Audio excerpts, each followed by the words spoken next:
Leucorrhoea کی شکایت ہو, پانی مسلسل نکلتا ہو, تو کیا اسے ہر نماز کے لیے وضو کرنا ہوگا؟ اور وہ پانی اگر کپڑوں پہ لگ جائے تو کیا کپڑے چینج کرنے ہوں گے, کیا ہوگا؟ نیز اگر فجر کے لیے وضو کیا تو کیا اسی وضو سے اشراق اور چاش کی نماز پڑھی جا سکتی ہے؟ یہ مسئلہ یہ ہے کہ دیکھیں, اس پانی کے نکلنے سے وضو بہرحال ٹوٹ جاتا ہے. خواتین کو جو مینسز کے ایام میں جو مینسز آتے ہیں نا, وہ تو مینسز ہیں, ان میں تو نماز بھی معاف ہے, روزہ بھی معاف ہے. روزے کی قضا کرنی پڑے گی, نماز کی قضا نہیں کرنی پڑے گی. لیکن مینسز کے علاوہ جو کسی بھی خاتون کو جو بھی پانی آتا ہے, بلیڈنگ ہو, چاہے وہ بلڈ ہی کیوں نہ آ رہا ہو, تو شریعت کی اصطلاح ہے, اس کو استحاضہ کہا جاتا ہے. استحاضہ کا مطلب یہ کہ مینسز کے علاوہ جو بلیڈنگ ہو رہی ہے یا اور بھی کوئی بھی نجاست جو نکل رہی ہے, وہ سب استحاضہ ہی کے حکم میں آتی ہے. تو اس میں شریعت کا حکم یہ ہے کہ عورت پر لازم ہے کہ وہ اپنے کپڑوں کو بھی پاک کرے اور اپنے جسم کو بھی پاک کرے اور پراپر وضو کر کے نمازیں پڑھے. یعنی بار بار بھی اگرچہ اس کو وضو کرنا پڑے تو اس کو بار بار وضو کرنا پڑے گا. لیکن ایک کنڈیشن ایسی ہوتی ہے کہ جس میں وہ عورت معذوروں کی فہرست میں داخل ہو جاتی ہے.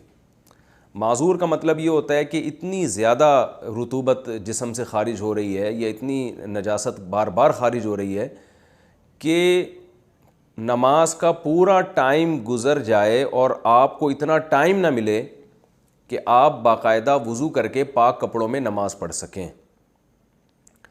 میں دوبارہ اس کو آسان لفظوں میں بتاتا ہوں.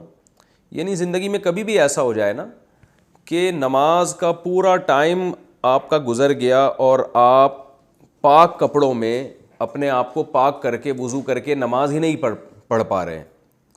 مثال کے طور پر ہم مغرب سے عشاء کی نماز کا ٹائم لے لیتے ہیں, یہ بہت تھوڑا ہوتا ہے. فار ایگزامپل سورج غروب ہو رہا تھا 6:30 پہ اور عشاء کا وقت داخل ہو رہا ہے 7:30 پہ, تو 1 گھنٹے کا ٹائم آپ کے پاس ہے. ایک مثال دے رہا ہوں میں سمجھانے کے لیے.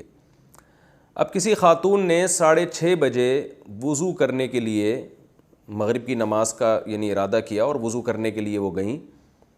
اب انہوں نے دیکھا کہ بھائی میں وضو کر کے مصلی تک پہنچتی ہوں اور مجھے یہ پانی آنا شروع ہو جاتا ہے, یعنی میرے کپڑے ناپاک ہو جاتے ہیں کیونکہ اس پانی کے نکلنے سے وضو ٹوٹ جائے گا. تو انہوں نے دیکھا کہ بھائی میں جیسے ہی مصلی تک پہنچتی ہوں, نماز پڑھتی ہوں, یا تو نماز سے پہلے یا نماز کے دوران, یعنی سلام پھیرنے سے پہلے ہی جو ہے وہ وضو ٹوٹ جاتا ہے. تو وہ دوبارہ وضو کریں, پھر نماز کے لیے جائیں تو دیکھا پھر جو ہے نا اس طرح وضو ٹوٹ رہا ہے. تو 1 گھنٹے کے دوران ان کو ایک دفعہ بھی ایسا ٹائم نہیں ملا کہ جس میں پراپر پاک کپڑوں کے ساتھ وہ وضو کر کے نماز پڑھیں, پورے 3 فرض ادا کریں. اس میں سنتیں نہ ملائیں, 3 فرض ادا کریں اور ان 3 فرض میں ایک دفعہ بھی ان کا وضو نہیں ٹوٹ رہا, یعنی ہر دفعہ وضو ٹوٹ رہا ہے سوری. تو یہ اس کی علامت ہے کہ بھئی وہ نماز کا ایک ٹائم بھی یعنی نماز کا پورا ٹائم ان پہ گزر گیا اس حال میں کہ ان کے لیے پاک ہو کر وضو کرنا پاسبل ہی نہیں رہا ہے. تو شریعت ایسی خاتون کو حکم دیتی ہے کہ یہ معذور میں داخل ہے. تو ایک ٹائم بھی نماز کا اگر اس حالت میں گزر گیا, جیسے مغرب کا ٹائم بہت تھوڑا ہوتا ہے, کسی نے تجربہ کر کے دیکھا بھائی 6:30 سے لے کر 7:30 تک 1 گھنٹے کا ٹائم ہے نماز کا, اس میں نماز قضا ہو جائے گی. تو اس پورے ٹائم میں کسی خاتون کو یہ اندازہ ہو گیا, یہ یعنی اندازہ لگانے کے لیے یاد رکھیں یہ ضروری نہیں ہے کہ پریکٹیکل کریں بھی, وہ یعنی بار بار جائیں وضو کریں. ایسا کر لیں کہ ایک دفعہ وضو کر کے پوری نماز پڑھ کے دیکھیں کہ اس میں ٹائم کتنا لگتا ہے. تو اس ٹائم سے ان کو اندازہ ہو جائے گا کہ اس ٹائم کے اندر دوبارہ میرا وضو ٹوٹ رہا ہے کہ نہیں ٹوٹ رہا. تو اگر دوبارہ اسی ٹائم کے اندر وضو ٹوٹ رہا ہے تو یہ اس کی علامت ہوگی کہ بھئی آپ پورا ٹائم بھی پاک ہو کے نماز نہیں پڑھ سکتی. لہٰذا ایسی کنڈیشن میں آپ شریعت میں معذوروں کی فہرست میں داخل ہو جائیں گی. تو آپ پر پھر یہ شریعت یہ حکم دیتی ہے کہ جب ایک دفعہ بھی ایسا ہو جائے تو اب ایسی خاتون کے لیے پورے ٹائم کے لیے ایک دفعہ وضو کافی ہے. وہ ایک دفعہ وضو کریں, اسی سے فرائض بھی پڑھیں, سنتیں بھی پڑھیں, نوافل بھی پڑھیں. جب وہ ٹائم گزر جائے گا تو اگلی نماز کے لیے ان کو دوبارہ وضو کرنا پڑے گا. اور جس مرض میں وہ معذوری میں مبتلا ہوئی ہیں اس مرض کی وجہ سے یعنی اس لیکوریا کی وجہ سے وضو نہیں ٹوٹے گا. تو یہ مسئلہ ہے معذور کا.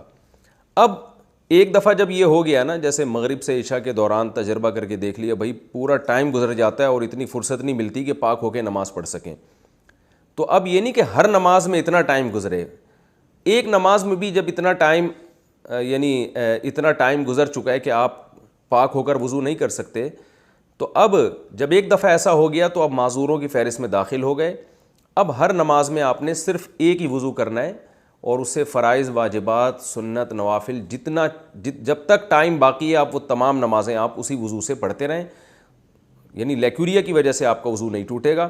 اور اس میں اب یہ بھی ضروری نہیں ہے کہ پورا ٹائم آپ کا جو ہے یعنی اسی میں لیکوریا میں گزرے، یہ ضروری نہیں ہے، بلکہ پورے ٹائم میں ایک دفعہ بھی اگر بلیڈنگ ہو گئی یا پورے ٹائم میں ایک دفعہ بھی اگر نجاست اس یعنی خارج ہو گئی، وہی والی نجاست جس میں بیماری ہے، یعنی یہ نہیں کہ اگر کسی پیشاب کر لیا یا کوئی اور طرح سے اگر وضو ٹوٹ گیا پھر تو ٹوٹ جائے گا وضو، اس بیماری کی وجہ سے وضو نہیں ٹوٹے گا. تو پورے ٹائم میں اگر ایک دفعہ بھی ایسا ہو گیا کہ یعنی وہ عذر لاحق ہوا اور ایک دفعہ بھی ایسا ہو گیا تو یہ خاتون معذور ہی رہے گی.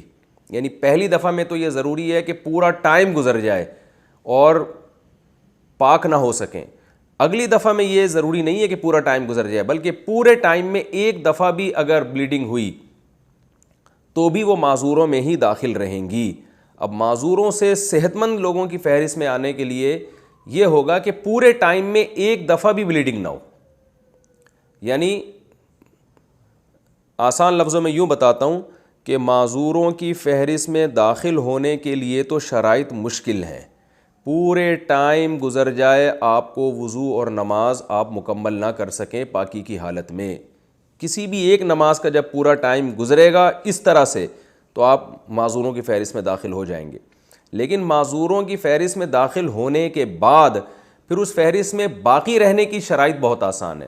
اس فہرست میں باقی رہنے کے لیے اتنا کافی ہے کہ نماز کے پورے ٹائم میں ایک دفعہ بھی وہ عذر لاحق ہو جائے جس بیماری میں آپ مبتلا ہیں. ایک دفعہ بھی ہو گیا تو اس کا مطلب ابھی بھی معذوروں میں داخل ہے. تو معذوروں کی فہرست سے نکلنے کے لیے اب یہ ضروری ہے کہ کسی نماز کا پورا ٹائم آپ پہ گزر جائے اور ایک دفعہ بھی عذر لاحق نہ ہو.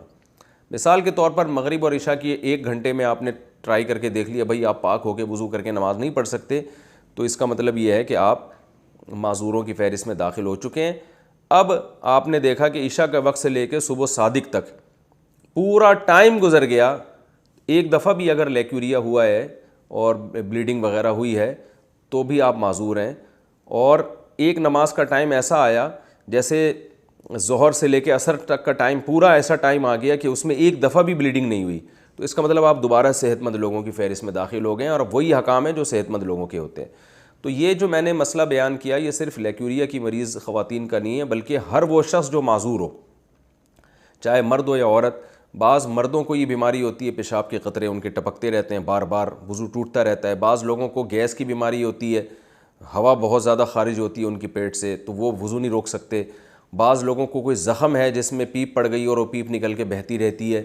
تو سب کا یہی حکم ہے کہ پورے ٹائم میں اگر ایک دفعہ بھی آپ کو ٹائم نہیں ملا پاک ہو کے وضو کرنے کا تو اب آپ معذوروں میں فہرست میں داخل ہو گئے. اب ہر نماز کے لیے بس ایک وضو کیا کریں، اور وہ جو عذر آپ کو لاحق ہوا ہے جیسے کوئی زخم ہے جس سے پیپ نکلتی رہتی ہے یا کوئی جو ہے پیشاب کے قطرے نکلتے رہتے ہیں کسی کو، تو اس عذر سے پھر اس کا وضو نہیں ٹوٹے گا. پورے ٹائم کے لیے ایک وضو کافی ہے. اور ہاں کوئی نماز کا پورا ٹائم ایسے گزر گیا جس میں ایک دفعہ بھی وہ عذر لاحق نہیں ہوا تو پھر ایسا شخص یا ایسی خاتون دوبارہ صحت مند لوگوں کی فہرست میں داخل ہو جائیں گی. میرا خیال ہے سمجھ میں آ جانا چاہیے. اتنی تفصیل کے بعد پھر بھی نہ آئے تو یہ جو ہے پھر بھی نہ آئے تو پھر دوبارہ اس کو سمجھنے کی کوشش کریں. اور